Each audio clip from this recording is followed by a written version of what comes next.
live from Los Angeles. Welcome to Good Morning La La Land. I'm Dr. Erin. I'm Rob Mack. And I'm Jez Moye. This is Good Morning La La Land, America's first live streaming daily talk show, coming to you Monday through Friday at 9 a.m.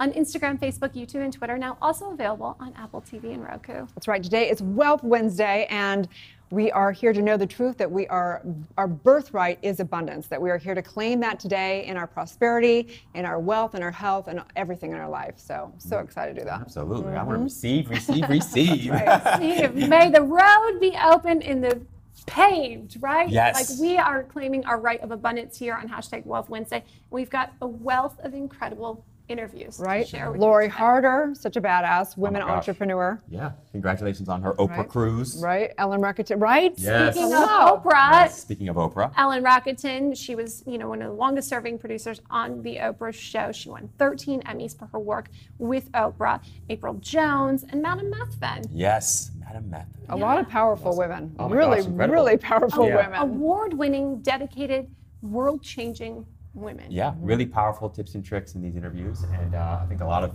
great business building tips as well. They're all super sweet too. Showcasing women's empowerment, entrepreneurship is a big, it's a great time in history. A lot of women are moving towards online businesses and things like that. But for me, I think the thing about these women in particular is they're all they haven't gone to just the masculine business. They have, pinks and they wear dresses and they still are very feminine in their expression. Absolutely. And the other thing is they're very authentic. I think in all the interviews you'll see, very transparent. I mean, they admit where they made mistakes. They admit where things were completely unplanned and unscripted, but it worked out anyway. And so I just love those pieces of the interviews especially. For sure. Absolutely. Lori Harder's been committed to building a tribe. She's got her new book, A Tribe Called Bliss, and it's an absolute honor to consider these guests part of our tribe. Stay tuned.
Welcome back to Good Morning La La Land. It is all about Monday motivation, and we are all about self-expression. And no better way to bring in a Monday than with lingerie, right? We have Kayla Methvin, who is a designer, entrepreneur, and she awakens the dominatrix. How do you say that? Dominatrix. Dominatrix. Yes. I've always wanted to say that, and I've never been able to say that. I can't. It gets me a little scared. Why does it get you scared? I don't know. Maybe I'm scared of my own power. I'm just joking. Well, that's what I do. Exactly? Is I basically bring out this, type of dominatrix feel in women. Most women like to hide within themselves. So, basically I made my brand in order to bring, women into have power and control and confidence. So you shouldn't ever be scared of that. No, I think it's great. I think it's beautiful that we live in a place like La La Land where we really embrace self-expression as long as it's not hurting anyone, right? I mean, of course. Other than a little S&M, you know what I'm saying? But a little playful. Right? No, a little playful. No, yeah. So tell us about it. Yeah, I mean, this, honestly, okay. So sexy, you guys. Look at this. I mean, you really have created something that's such a fusion between high fashion and lingerie. Tell us a little bit about it. Well, this is my last collection, the Lady Methvin collection, which I made. It started off with La Traductus, which is more of my high-end couture sexiness. And when I saw what it did for other women, I wanted to make a more affordable line. So I made Lady Methvin, which is now also available on Amazon worldwide. That's beautiful. Wow. Yeah. So tell us about your personal story. What makes somebody go, you know what, this is my design? What happened? Well, there's a lot of factors that go into it. It comes from a place of love and passion. A lot of positive energy went into this. And I fell in love at a very early age. And from there, I wanted to bring these memorable experiences to other women, and this confidence. I wanted them to feel that feeling of love again. Because some people don't think that they can re-fall in love again. But I'm here to tell you that you can. So spice it up. That's the secret to falling in love again. Spice it up, keep it alive, and dress for love. Dress for love. I love that because I try and live ready for anything, right? Right. But I certainly fall down on the feminine power, embracing that strength within myself, because I am, maybe like Erin said, a little bit intimidated about it, or maybe a little bit shy. Well, today there's a lot going on in the universe. Example, right now there's in the entertainment industry, there's a lot of bad behavior, there's accusations. So women are scared today to bring out their sexuality and show it, but we shouldn't be deprived of love. We shouldn't let this stop us. We should just keep, if there's a problem today, there's going to be one tomorrow, so it doesn't matter. Absolutely love this. One of the reasons we started the show is because we felt it was so deeply important to I don't even like the term empower women as much as giving women an opportunity to sort of express and share their power. For you, what has allowed you to get to this place where you feel so deeply empowered? Have there been certain things that you've done, whether they're spiritual practices, or has it always been about the lingerie, or what allows, because I think I know men do too, but a lot of folks struggle with embracing that power, especially when you're either raised or grew up in a way that you don't feel very powerful, you feel very powerless. So what works for you? What's worked? Basically, it's when I see my clients happy and they tell me their stories after. That's what makes me cry. When they write me letters, messages, and when they call me, they're like, Kayla, thank you. Last night was amazing. Me and my husband, we reconnected. Or me and my boyfriend, we had the most amazing experience on our wedding night. And when I hear my clients talk about this just embraces me more and more to create more. So it's really all about making people happy, feeling powerful and attractive. And when I do that, that just makes me go even more wild and create more crazy stuff. It's interesting though, as a woman, there's a dance, I think, between being objectified and also wanting to, feel sexy in your own skin and express yourself. That dance is something that I think we're all trying to figure out, and I think it's unique, and obviously for each person that's going to be a different expression. But your line in particular, was there something that inspired it besides, of course, your own love? And what do you really want for women? You want them to just rekindle their love or find their expression, or what is that? There's a lot of it. There's a lot of components. I mean, there's a component of their sensuality, their confidence. I want them to feel empowered again. My lingerie is based on the Masquerade Venice Ball, because you could be whoever you wanted to be that night. That's cool. And they would spend the entire year making their costumes.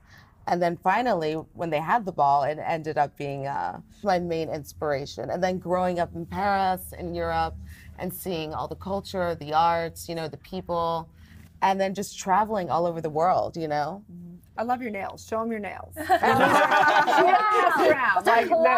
the shiny nails. Yeah. They're really beautiful. I'm really inspired by you and your business sense. We know that you're an heiress to the whole KFC dynasty, but what did you learn from your family in creating that business and legacy for yourself in a completely new way? Stay very professional and precise with your clients, and it taught me a lot about success and the value of money. That's what I can tell you. That's what my family taught me. What's been the hardest part of the journey for you? I'd probably have to say is courage. It's keeping my courage up. Because today, it's really hard, when you are let down or someone doesn't like your designs or, making it into the fashion industry. Building your empire was not done in one day. It took time. So the courage that came from my heart is really what brought me to where I am today. And what's next for you? Well, I do have New York Fashion Week in February. So That's fun. Congratulations. yeah, and I'm doing a collaboration with Boy London. I have another live interview with Entrepreneur Magazine. I have Good Day LA coming up. Wow. I'm a judge at a Miss Filipino Universe contest. So my schedule is actually pretty booked. I was also nominated for a Best Designer at the La Jolla Film Festivals. Wow. So they did a documentary on me, so I'm pretty excited. Clearly, you've been sleeping the last 7 weeks, 8 weeks. Yeah, not sleeping at all. That's great. Well, where can people find you? Well, you can find me definitely online. You can find me on Amazon, or you can just come downtown to my showroom. Perfect. Yes, because I would like to try this on after the show. Oh, look at this, you guys. The Look at Aphrodite. this. Oh, is it really? That's called the Aphrodite cocktail dress. So the moment you put it on, you absolutely just feel like a movie star. I already So it's do. just great. It's fun. It's twirly. Everyone loves it. Girls, when they walk inside like my showroom, they literally pop champagne and they make a humongous mess and they throw my clothes everywhere and they try on everything because they're like in a candy store. You know, it's like every woman's fantasy to come in and try on like all this couture, you know, like lingerie, theatrical clothing. So it's a lot of fun, you know, and I love making people happy and seeing my clients happy. Well, thank you for giving us the opportunity to do that, to bring out our inner Aphrodite and really empower ourselves. We appreciate it. Well, thank you. And also, I just want to point out that Lady Methvin is now available online, and I'm actually the first lingerie brand to do this. You know, I think this would actually look good on me. Actually, there's a subscription now for $24.99 a month. Basically, now you can custom make your own lingerie. And I'm the first lingerie brand to ever come up with this. And it can be delivered to your door. Wow. For $24.99 a month. And you get a 12-piece collection. 12 pieces? 12 pieces. And it's a surprise every time. So it could be a robe, it could be panties, it could be a wrap, it can be anything. It can be the sparkly bra. I mean, Oh, wow. I mean, it's a surprise. And you can put your exact measurement. So if you're a 32A.5, it's coming right to a 32A.5. Wow. That is so exciting. And we actually have a doll. So when you do your subscription and everything, you actually put in your exact measurements, and then the factory will design it for you. Perfect. Woo, So what that's a something great really gift. exciting and new, and I just wanted to point that out. But you know, I stay very loyal to my couture line, which is Lash Reductus and Made to Adore. And but this is definitely something great because I felt that, you know, more women, you know, they couldn't afford what I was selling, and I felt that no woman should be deprived of this. You know, I wanted all women to have a piece of Madame Methvin. So I came up with Lady Methvin, and now it's just selling out. It's going crazy. You can check out my Instagram at Madame Methvin and visit my website and sign up. Okay, So, perfect. I'll accept that challenge. okay, great, you're on. Okay, well, thanks so much. We'll Thank stay tuned, you. you guys. Will be right back. Thank you so much. $24.99. Welcome back live from Los Angeles. We have April Jones in the house, who's an incredible personality on TV. She's an entrepreneur, mother, and look at how gorgeous you look. How do you do with 2 kids? Look at you showing up today. I don't know, because everybody always asks me, April, how do you balance it? Like, how do you still look so good? You know, and I'm like, I don't know. Like, Wake it's up like really- that. Well, no, I don't. Okay, don't get it. Just Don't admit get it, just twisted. embrace it. Sometimes we That's how I definitely wake up. all girls need a little concealer. Okay, Yeah. so that is that. But yeah, I mean, I love taking care of myself as far as like, you know, still making sure that I'm healthy so that my children are healthy, if that makes sense. And so, going to the gym and just making sure that, I'm just keeping like that sane mind. And then all of the rest just kind of flows. Self-care is so important. It is. Because so many times even I sacrifice it, and I don't have children, but I realize the Yeah. only way to really take care of my community is if I take care of You have to, myself. yeah. What is like the one thing non-negotiable in your life? My peace. Your peace. Yeah, period. It's just, I feel like I've just gotten to a place in my life where all I really want is peace. And everything else outside of that naturally now just flows into my life. It's just peaceful now. Like, because I want it and that's what I'm going for and I want to attain that, it's just everything else is flowing. So many people that are watching are going to say, well, I saw you on VH1, you're honey, and how do Yeah. you stay peaceful? There's lights, camera, action around you all the time. I think because of that, it's just like, I mean, I feel like naturally I was built for that kind of life. I'm a very strong woman. Like, I've endured a lot growing up, but I just feel like I don't know. It's just so important, especially after having kids and just going through the things that I've gone through in my life. I have to, like, it's just no exception. The peace has to be there, you know? Well, like, you can have a peace with a glass of Chardonnay. oh, yeah, April wines. April wines. That's what saves me. That is so cool. Yeah. Did you always have a vision that you were going to create your own wine company? You know what? I've always loved wine. You know, in college, I really, really fell in love with it, going to wineries and things like that. But then it was an amazing opportunity that was presented to me here in LA. Someone who owned a winery kind of came up and said, you know, I want to kind of collaborate with you, you know, brand pair kind of thing. And, you know, when I went and I sat down with him, he fell in love with me, and it just happened from there. And I was like, you know what? Why did I ever think about creating a wine line before? Like, April, you love wine. Why? But, you know, when it happened, I was like, this is just perfect for me. It just is me. Like, I'm a mother. I need it. So you know? when you look out there at you know, your name on the internet, so there's obviously there's you know, gossipy, and I know that that's not what this show is about. This show is about kind of the inspiration and faith, quite frankly, sometimes, and everything else. So what would you say for the people out there that they want to, you know, they want to know something that they've never heard before? Like, what is it that you do to keep your faith? What's your background? What do you... Well, you know, I've been raised in the church since I was a little girl. I wasn't raised by my mom or my dad. I was raised by my grandmother.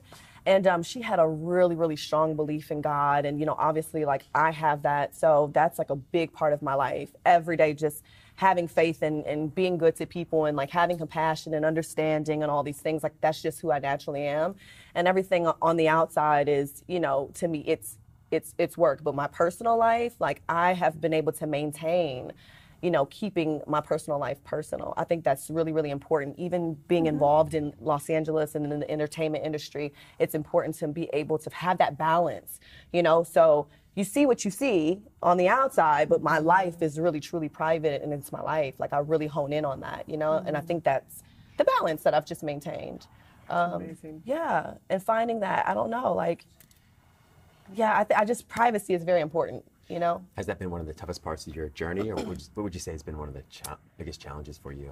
Yeah, I would say that, and just having everybody. I mean, I was on a reality show, you know, people kind of assuming that they know me from that, and, you know, it's really interesting once everything's edited, you're kind of like, you watch yourself and you're like, I mean, yeah, I was a nice person on there, and like, okay, but you didn't get to see really who April really was, you know? And now people, after the show, are starting to see who I am. Like, how much of a boss I am, how much of a hustler, how much of a lover, and how I care about people. But none of that was really shown on, like, the show that I was on. So it's really interesting. Beyond being a personality and now, you know, being an entrepreneur, what have you learned about yourself in that? I mean, obviously, you know, you're a boss. You know you can handle it. Is there anything you've learned in particular?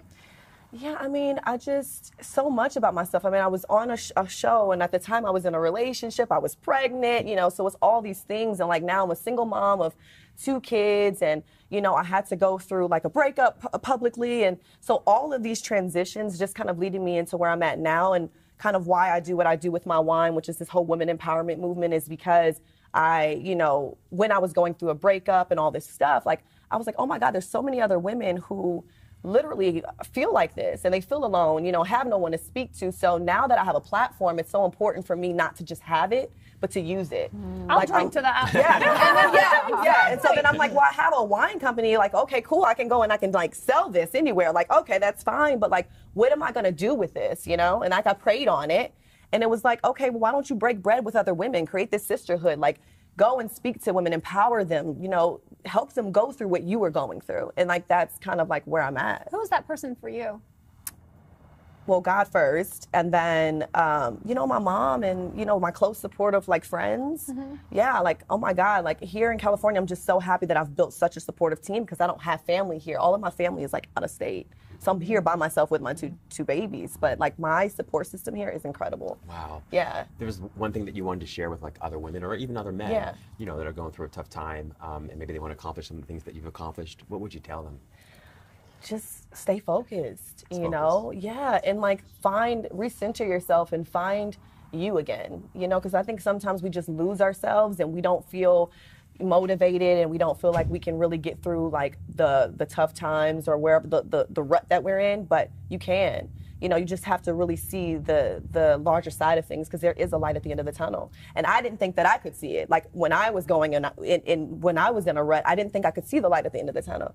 And I was like, okay, you know what? Like I surrender, like whatever this is supposed to be, wherever my life is going, God just guide it. And I was like, I am not in control anymore. I'm just like, I'm over it. and then it was like, once I said I'm over it, it was like, oh, April, okay, this is where you're supposed to go. And I'm like, oh, okay. Is that like Carrie Underwood, Jesus take the wheel? Yeah, because I feel like that way all the time. I'm like, where is my GPS right now? Like, where am I going? What is this? Yeah, but I'm not in control. Yeah, I'm not in control. When you realize that, it's so much better. Yeah, I don't. You know, I think about that a lot. I don't know how people get through life. I don't know how I got through life for so long. Yeah. Thinking that I was in control of anything. Right. Of anything. I mean, it's mind blowing. Yeah, you make plans one day and they're totally different the very next. Yeah. And, you know, you want to feel in control, but you realize that you're just not at the end of the day. Right. But it's freeing and it's empowering. It's liberating. And the one that we can take control over is ourselves, right? Our self-care. 100%. Put on the good shoes, drink the good wine, and not feeling ashamed for being you.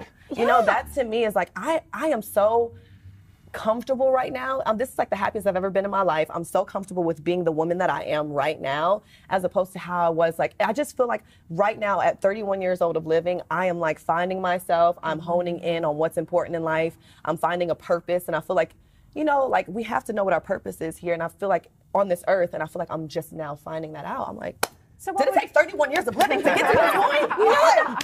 Good thing it only took you 31 years, because your purpose is huge. Yeah, your mission is huge. Share that with us. Like, where do you see yourself going? Man, you know, I don't know wherever God guides me, but I really want to help women. And, you know, I love the men too. Don't get it wrong. But I'm all for women empowerment. I just want to help young kids, you know, find themselves, because right now with the world that we live in, with social media and all these things that, like, the pressures, they're a lot. I think more than we even know. And, you know, when we were growing up, it wasn't like this. We did not have a universal popularity contest. Yeah, and like the competition and just all of these things, like the perception of life, like these kids really have a lot of pressure. So for me, you know, just telling people to be authentically yourself. It's okay. Like being weird is actually pretty cool. You know? It's so cool. Yeah, it's so cool. But are you weird? Because I don't think you're weird. I'm weird. I like weird things. I don't know. I just feel like I'm like quirky and like, I'm kind of corny. I don't know. But I'm okay with being that. Like, I'm like, I don't know. You're owning it. Yeah, I love every little piece of me. How would you describe yourself at 31, after all you've been through? Like, who is April Jones right now? Crazy, liberated, free. That's sexy. Sassy, feisty, a wino. Oh my God. A woman in need of sanity all the time. I don't know, happy, motivating. Oh my God, the emojis are like flying right now. So you talked earlier about breaking bread with women, and I love that, because I think that we need to get together more. Like, it's easy on social media to think that we're really connecting with people, and we're really not. Right. So what does that look like? Are you creating events? So weekly, I put these flyers out on my Instagram or social media. And for example, we've done like a wine and dine where I had Shoe Dazzle and Fab Kids kind of come in, surprise these women. They were kind of like hiding in a room. This restaurant basically, you know, served these women food.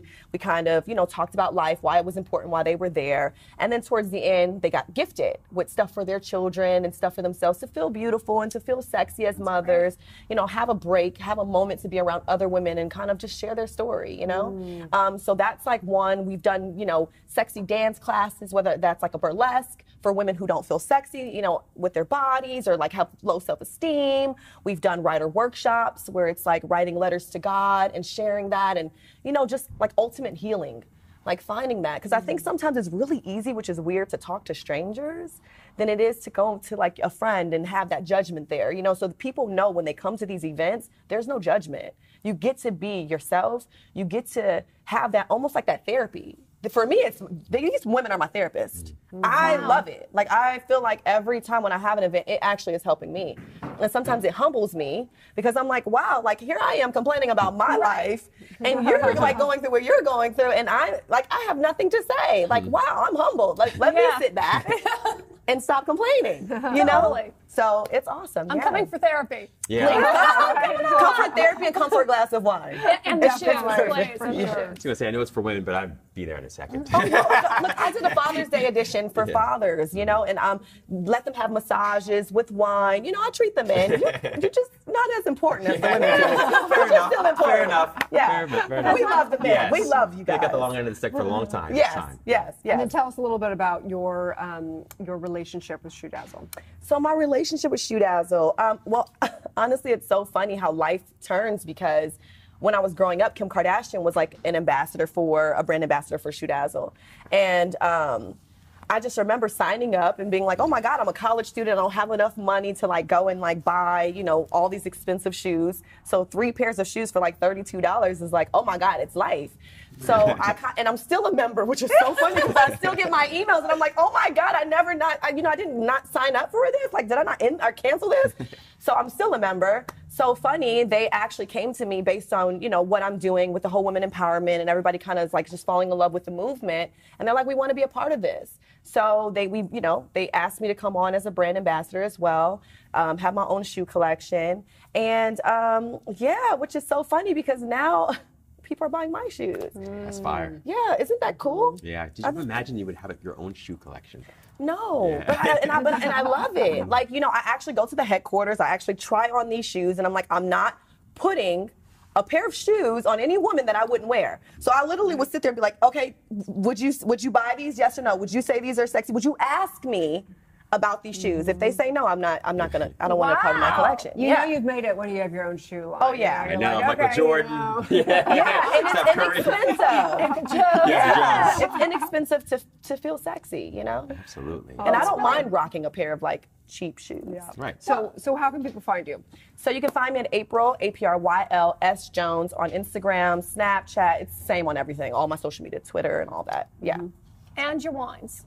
And my link for my Shoe Dazzle and all of that stuff is under my Instagram. Oh, check All it the links. out. Yeah, and aprilwines.com, Well, guys. sign us Branding up. champ. I could use a glass of wine. You know what? I should have brought you guys a bottle. Why didn't I think of that? Well, now you know I'll where send we're you guys at. next Focus time. TV at West Hollywood. So you're welcome back anytime. yes. We'll have a good sisterhood conversation over will. wine. We have Please. plenty of addictions here, so. Okay, me too. Me too. We'll do a special podcast at night with some wine. and Yes, chat- please, chat please about have it. me back. After Hours with April Jones. Yep. right. Oh, Yep. thank you so much for Thank being you guys here for having today. me. I appreciate it. Absolutely. Thank We'll you. be right back with more on Good Morning La La Land. Welcome back. We are here with Ellen Reicherton. She has won 13 Emmy Awards, and she has been producer for the Oprah Winfrey Show for 23 years. She's also my good friend. Welcome to the show, Ellen. Yeah, Ellen. Hi. So, How are you? so nice to see you again. Girls, you you for- are beautiful. Aren't they? The hair, Yeah. I'm Oh, just thinking, that's, hair? I want that hair. That is good have it. stuff. We can't have it. I'm thinking. It's good. I have to know, Hollywood Reporter called you one of the most powerful people in reality TV. Well, that's psychotic. How does that make you feel? And it's not. Well, I think that, okay, so I've been thinking about this a lot lately because people have been asking me about Oprah running for president. And what's hit me lately, I'm going to try to say this articulately and fast, is I never, when you're in something like that, you're not thinking, oh, I'm saving lives, or I'm changing the conversation on sexuality or race or anything like that. And I went back and I found my very first letter from a woman who watched a show I produced that decided not to kill herself. Wow. And then I have thousands of those, and I left my husband and those kinds of things. So I think the distance now, starting to have some distance from that, the impact of what that all was, I understand, but when you're doing it and you have to do a daily show every day, you're not sitting there going, wow, we're doing this, we're doing that. You're just doing it. Yeah. So I don't know how, I don't feel like powerful. I don't feel that. I just feel like for whatever reason, I was born to do what I was doing. And that's, And I think that's what makes you so powerful, Ellen, is that you don't recognize that. You don't give people the impression that you think you're very powerful, and yet you are. Your energy is very powerful, your emotion is very powerful, you have a huge heart. It's just, and it's also contagious, and I think that's what makes you so powerful. Yeah, you come in and it's like there's just this ball of energy flowing through the studio. Who It's knew? like, yeah, right? I'm coming here every day. Maybe you should run for presidency. Oh, Lord. Oh, my gosh. But no, I guess, I don't know. So that's why I think it just is what I did, and I don't know how to answer, you know what I'm saying? Like, if I walked around going, oh, I'm the most powerful person on TV, that would make me sick. And I think that's just, I don't know, I just do it. And I have to say, as we're sitting here, so can I say how I met Rob? Please. Yeah. Well, let's see. I picked him up last night in a bar. Just kidding. Rolled in here this morning. I rolled in this morning. So my oldest child he's a great kid, and he's a basketball player and all that, and needed some guidance. And I called my dear friend who you all just met, Dr. Romney, and I said, this would be he needs sort of a mentor kind of a person. He wasn't doing anything crazy. It wasn't like that. He just was trying to find his way for a minute, and we found Rob. And Rob basically spent months and months hanging with my son and, just teaching him different ways to think. He still wears this bracelet. If the bracelet, and it, he touches it and it makes him grounded. And a couple of weeks ago, he said to me, you need to follow Rob Mack's advice. You are too stressed out and you need to meditate. And I'm like, who are you? By the way. But you changed his life. Wow. You did. You changed his life. I so appreciate you saying that. You have the most amazing kids in the world. And it's so interesting because we live in a world that's so crazy and it's so chaotic, and it's crazier and more chaotic than ever. And how these kids get through it, I have no idea. I really don't, because I wouldn't know. Thank God. I have to say, I'm sorry, Romney, because she has two beautiful girls. I am so happy I have boys. I just think, with the Instagram girls, and I talk to all the girls, I talk to their friends, and they're adorable girls, they're perfect, and then you go on Instagram and you're like, there's no way I could ever look like that, and the pressure, but I just would like to, it literally took a, 18 at the time, 19-year-old kid, and changed his life. Wow. So talk about, that's what I'm really interested in hearing, because I've never really heard the full story. What was it like for you to be a kid? I mean, did you dream of doing TV and being in production? I mean, what was that like? Can you just tell us a little bit about your journey? Yes, I will tell you the whole thing. Yeah. So I lived in Chicago till I was in the 5th grade. And then my dad got a different job and we moved to Minneapolis. Yeah. And I was the only Jewish girl in my high school. And Mike Brown, out there, Mike was nice. Mike Brown asked me to prom, and his parents said he couldn't take me. Wow. I was like, no, I'm really great. What do you mean? What are you talking about? And my brother was dating a girl who he has an amazing wife, but at the time, very much in love. And her parents said that if she kept dating him, they would cut her off. Wow. I was like, wow. Wow.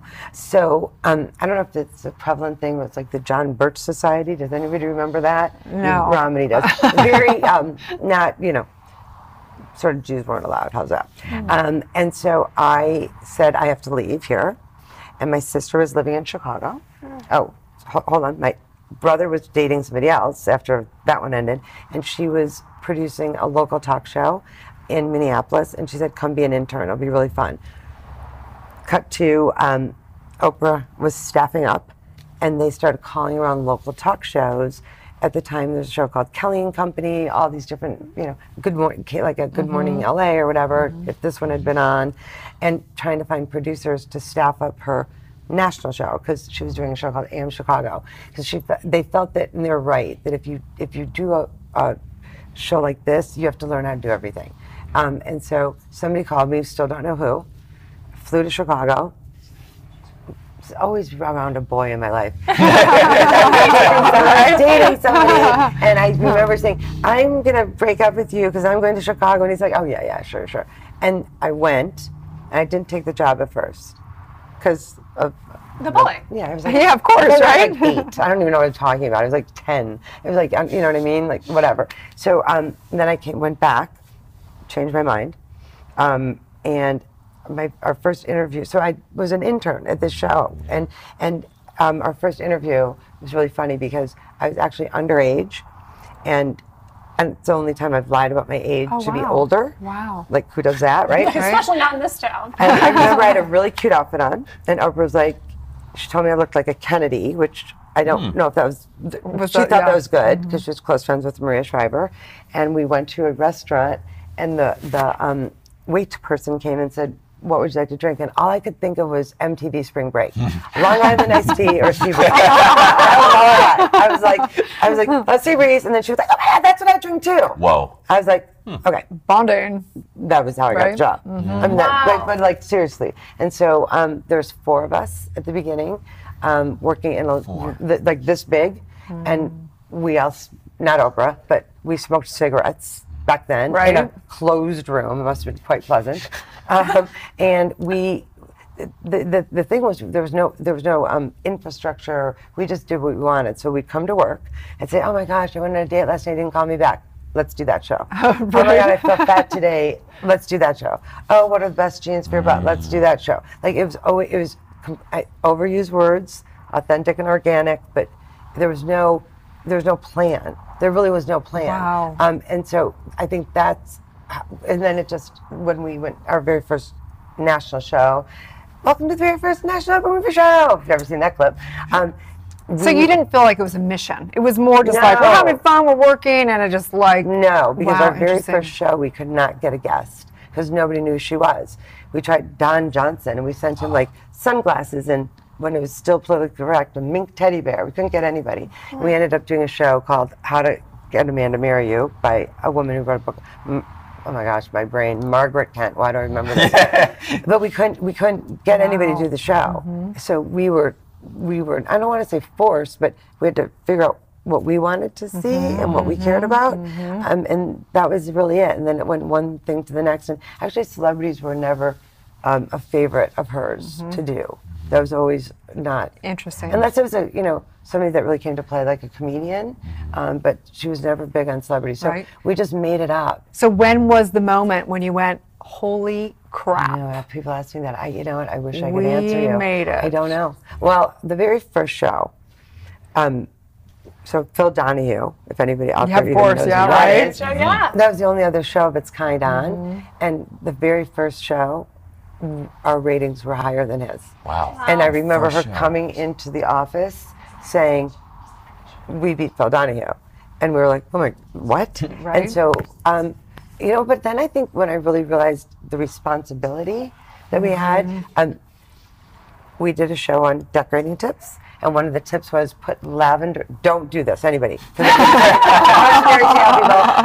To put lavender oil on your light bulb because it'll smell, well, their house burned down. Oh. Yeah, that was bad. So then we were like, oh, people are listening to us. Like, we can't do that. And then we did a couple of things that made us feel bad. We had Angie and Garth. They were having marital problems, and we brought his mistress out on the air to meet her for the first time. That was a bad idea.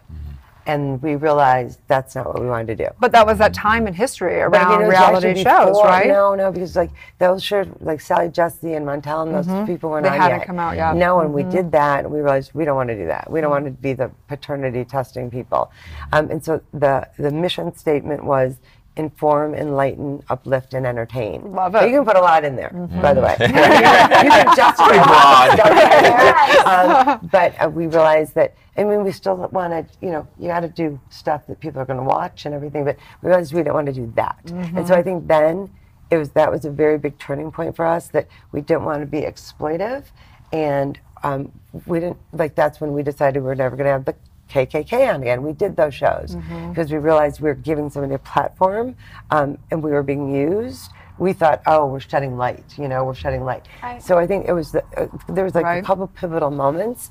Garth and Angie was a big one. Right, and so fast forward today. I know that you have so many projects and amazing things, and we want to bring you on for Friday because running for president. Okay. No, not gonna happen. Heard it here. So because you guys, you guys are great friends, and this is about relationship, and I know that you have kind of an interest in relationship in shows. So what is that? If you had a magic wand, what does that look like for you? Well, I just created one. How's that? Okay, there you go. I'm really excited about it.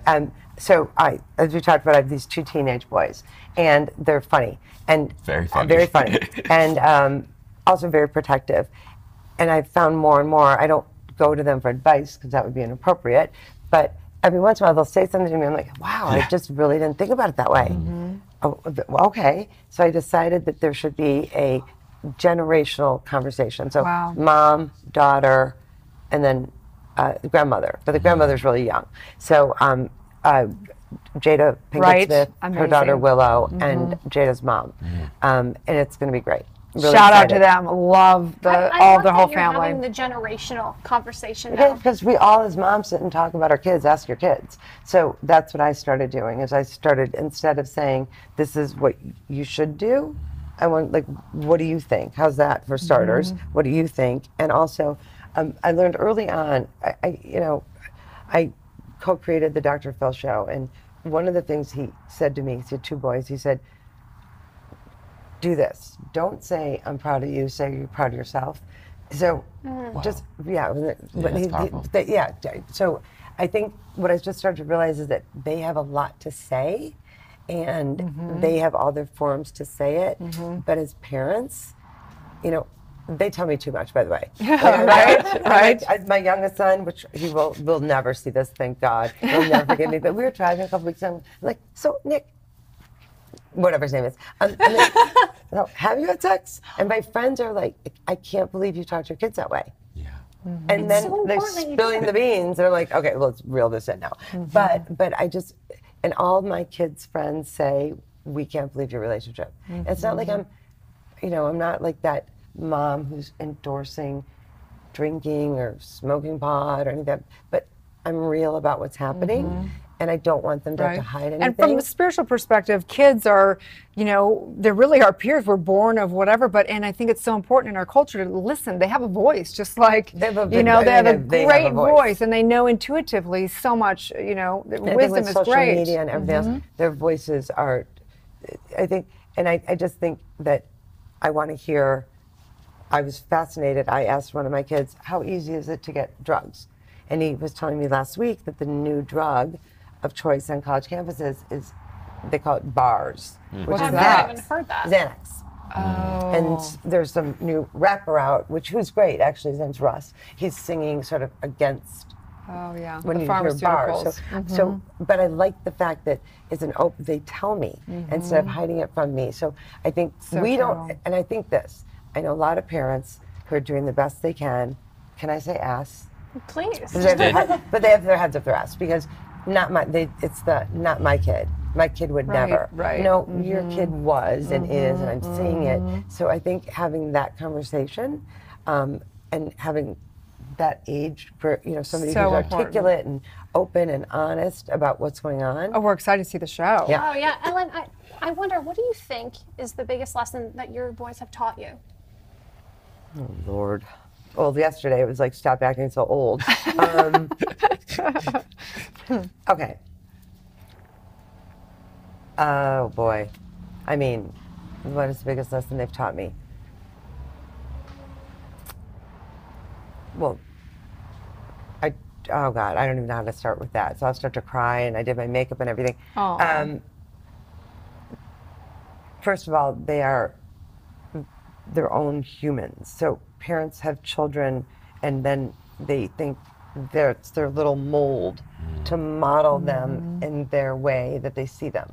And I realized, I bought my son, Ralph Lauren and all the little preppy stuff when he was little, and all he did for 4 years was dress like Eminem to go to school. And I had to embrace that. I was like, whoa. And then, now he's wearing the clothes I want him to, because he got. So letting them be themselves. Right. Also, I think that, of course, unconditional love and those kind of things, but it's really hard as a parent to not be controlling, and not, because you're watching somebody make a mistake that you love so much. So that, to just, they've got to find their own way. And then I think the other thing is, I have the best mom in the world, but she's a worrier. She worries about me, and I don't want her to worry about me. I want her to say, it's all good. That's what you want from your mom. It's all good. And I'm like, no, it's awful. And you don't want her to say, no, you're right, it's awful. So I feel with my kids, it is, they want from me, no matter what I'm going through, is just to be like, it's all gonna be fine. None of this really matters. And then I turn to him, and I'm like, oh my gosh, But for them, it's all gonna be okay. Right. And I don't care if they see me cry. I think it's okay. It's okay. I lost my temper. I lose my, I'm just trying to be myself. So, what have I learned from them? Just, I'm not a phony, and they know that. And so I don't know. I don't even know. Blah blah blah blah. I'm rambling because there's so many different things, but we have a pretty extraordinary relationship. Right. Because I let them be them. Yeah. But it took me a long time to get there. There's a quote I love, which is, "It's all going to be okay. If it's not okay, it's not the end. It's the end." And so we're going to take a quick break. It's not the end. We'll be right back. Welcome back. We're all so excited. We're so excited. Roz, take it away. We've got Lori Harder. She's my friend. She's the best-selling author of A Tribe Called Bliss, and she's here today to talk to us a little bit about the book and about her life. How are you? I'm so good. I'm so excited to be back here with the book. Right? I know. Best-selling book at that. Yeah, I feel like before when I came back, I was like, I have this book. I don't know if it's ever going to get done. How do you feel? It's done, and it's gorgeous. Oh, thank you so much. I feel awesome. I feel, the thing is though, you work so hard on a book and then you're just in the beginning because you go from author to now marketer of your book. It's so true. So right? I'm in marketing. Right, and just to give a little bit more background, because we all wanted to introduce you. So Lori Harder is a best-selling author, obviously, and she is a creator of Earn Your Happy podcast. I think you have how many, like 7 million downloads now? I mean, hello. She's TED speaker, you've done TED Talk, and you're the creator of the Bliss Project and founder of Start Your Tribe Now. So incredible, amazing, extraordinary boss babe for sure. Thank you. It's like overwhelming to even hear that. Which was harder, TEDx? Yeah, right. Book, cover model? Which is the hardest, do you think, or most intimidating for you? I mean, cover model took years, so that's just like a journey in and of itself because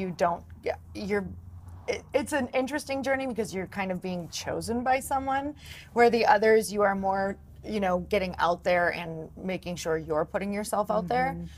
You're creating your path for yourself. TEDx was crazy in itself just because, you guys, it's 15 minutes to get across one point. Like, I don't even know how to get across one point and like, I don't know, it's just one point. You can't talk about anything else.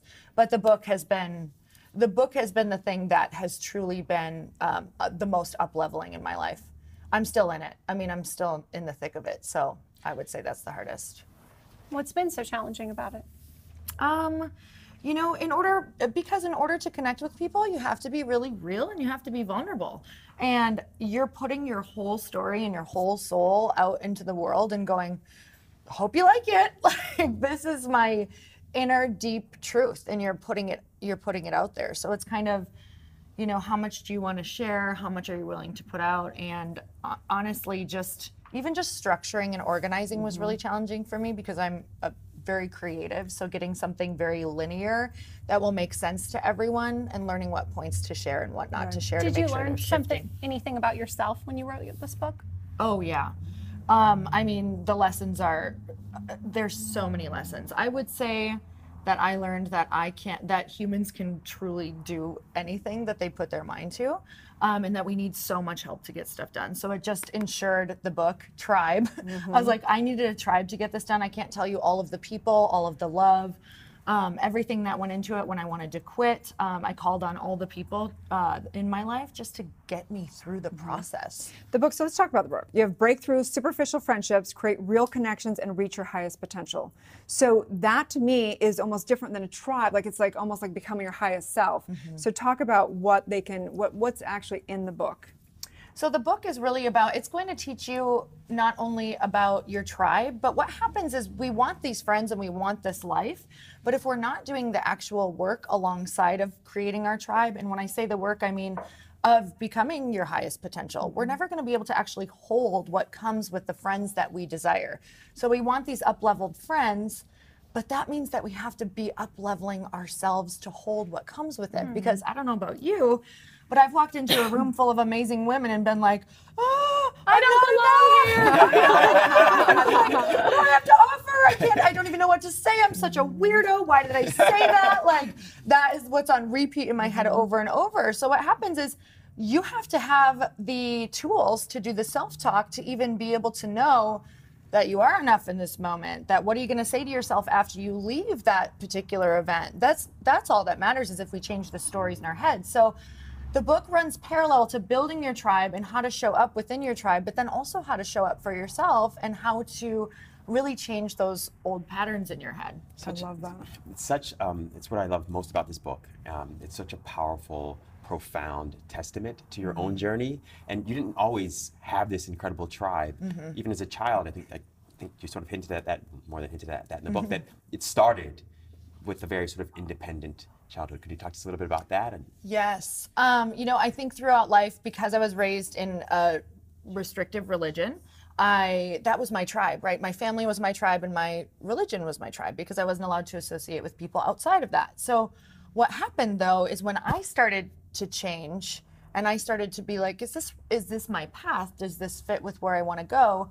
What we don't realize about our tribes, and I'm just referring to that because it makes sense with everything in our lives, we have these agreements that we don't even know that we agreed to within our friendships, within our family, that says you're loved and accepted here, but if you end up changing or you become this, you may not be loved and accepted. And these aren't necessarily even verbal agreements, but these are agreements within, maybe it's at work, maybe it's within our best friend group right now, maybe it's within our gym. If you start acting in a certain way, if you start becoming this person, if you don't go to our Wednesday night wine nights anymore, if you don't, you know, sit around and talk and gossip about people, then you're not going to be accepted into this tribe. So for me, that happened at a young age where it was like, well, what if this is not aligned with who I am anymore? I didn't have people outside of that tribe, so I was so scared to transcend, to cross the bridge. So the book is about creating the people on the other side of the bridge before you have crossed, so that you know what that journey is going to look like, you know what it's going to feel like when you start getting freaked out, or you start noticing that the bridge is really rickety and you don't think you're gonna make it. They tell you to look upward and to just keep coming, and that's what it's gonna feel. It's gonna feel scary, it's gonna feel rocky, keep going, this is what it's supposed to be. So if we don't have that, we're always going to go back to the thing that's half filling us. I do think that our tribe, our community really develops us. I mean, it's easy to stay, you know, it's hard, it's challenging enough to like stay and have your life work just with you and a small, whatever, a few friends or whatever, and you're doing your individual work, whatever. But coming into a community, even like this show, like it challenges you. It makes you develop. It makes you like have to be nicer, have to follow through, have to not be reactive, all those things. And I look at it like the tribe is really your spiritual journey. It's really developing you in so many layers upon layers of ways. So it's such a cool conversation. I love that, because that is what this is all about, is putting yourself in those friendships, putting yourself in those rooms where the people that you have to be, or that you're around, you just end up having to show up as your higher self, as your future self, as the self you know is in you, but is not yet called out. And the only way it's going to get called out is through the people that you're surrounding yourself with, and through the experiences you're you know, putting yourself in. For sure. What's great about this book too, and about you, is that you break it down into really actionable steps, like almost even scripts, right? So where would a person start? Let's say somebody, you know, feels very lonely. Maybe there's one out there, she feels very lonely. She doesn't have a tribe. She doesn't even really have any close girlfriends. Where does she start in terms of putting herself in the right places to meet the right people that she can start to build this tribe? Well, there's kind of two parts there, because you can, you know, for me, when I moved from Minneapolis to California, I did not have anyone out here. So some things that I did is, we all have social media, and I kind of say to go with the low-hanging fruit, like go with the path of least resistance for this at first, because it's really scary. So what I did is I said, okay, what's something that I could bond with someone over? What would I have in common with someone, or what would I look for? I thought, well, fitness, I do events, so I'm going to start looking at hashtags. I literally looked at hashtags. Like I went hashtag friend search. For real. I did women's events LA, and I started to see who was putting on events. And I also started looking at people who were going to Soul Cycle classes because I had started going to classes. And I would message them. I would literally slide into their DMs, like for real. Like I was creepy girl sliding into DMs. Like I did probably 50 messages, and I would make time for it because I thought, I want a tribe here so bad. But the thing about the message, you guys, this is where it all has to come together, is you have to let them know what your intentions are. You have to let them off the hook. You have to let them know exactly how long it's going to be and respect that time frame. And you also have to let them know that no matter what happens like afterward, there's no expectation that you ever even have to meet again. Sounds like good dating advice. The best. It is the best. It is dating advice. It is. Otherwise, people are like, I just start sweating when I think of a woman being like, let's be friends, because I'm like, I don't know what she's gonna want from me. I don't know her expectation. I don't know if I have time for it. So you have to put it all out there, like literally like you're in the sandbox. Like, I like you. I want to be friends. You just have to be real with it and also say what that expectation is. Maybe it's just once a month to start. Maybe we could meet for coffee for 30 minutes after a workout once a month. And we do that, like, you know, here at Good Morning LaLa, we've had like over 200 guests. There's extraordinary people. It's like, there's no way that we can keep these one-on-one relationships. Right. So we're like creating events. We're going to be doing monthly, because how do you do, so how do you out of, I mean, you know, thousands and thousands of people, how do you stay connected? Well, I have events, but also. But are they monthly? Are they like, how do people get involved with them? So my event, the Bliss Project, is once a year. But for me, how I stay connected is I teach them to build their tribes, because I can't connect with everyone. And that's my work, right? That becomes my work when I say, wow, I feel really pulled in a million different directions, especially as women start reaching their goals. It becomes our work to actually let it be okay that we don't have to take everyone on the journey with us, that we could have just shared a really beautiful moment together. And that is enough. We don't have to carry them. We don't have to take care of them. We don't have to, you know, make sure that they love us. And there's so much of that in the book, because we are people pleasers, so many of us in this planet, as women especially. So if we continue with that, we'll never actually have the close tribe that we want. So that's self-work in and of itself, is realizing not everyone is meant to be on your journey.